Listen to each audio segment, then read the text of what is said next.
এখন আমরা যাচ্ছি পিসিদের বাড়িতে।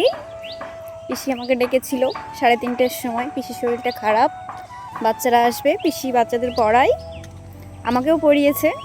পিসি আমাকে ফোন করে ডেকেছিল 3:30টার সময়, 4:30 বেজে গেছে, জানি না কি বলবে। চলো পিসি। কেমন বেটে কলেজ চালু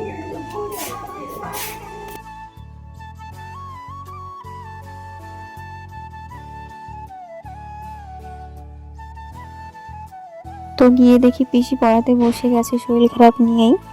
আমাকে বললো প্রায় হয়ে গেছে, তুমি এই লেখাগুলো লিখে দাও। তারপর আমি সেগুলো লিখে দিচ্ছিলাম মানে এই বইটা পিসির, বাচ্চাদের তো বই দিলে পরে ছিঁড়ে ফেলবে, সেই জন্য সবার খাতাতে খাতাতে লিখে দেয় পিসি পড়ার জন্য। তো গিয়ে দেখলাম পিসি সত্যি খুব জ্বর, বসে থাকতে পারছিল না, মাথা যন্ত্রণা করছিল।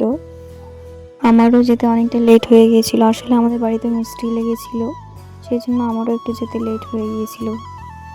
এই মানুষটার কিছু হলে আমারও খুব কষ্ট হয়, কারণ যখন আমি একদম খুব ছোট, যখন পড়া শিখি, লেখা শিখি, তখন এই মানুষটাই আমার হাতে খড়ি করেছে।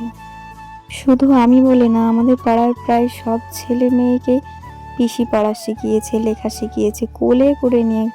যারা খুব দুষ্টু ছিল তারাও শান্ত হয়ে গেছে পিসির কথা শুনে। আর আমি তো বরাবরই খুব শান্ত।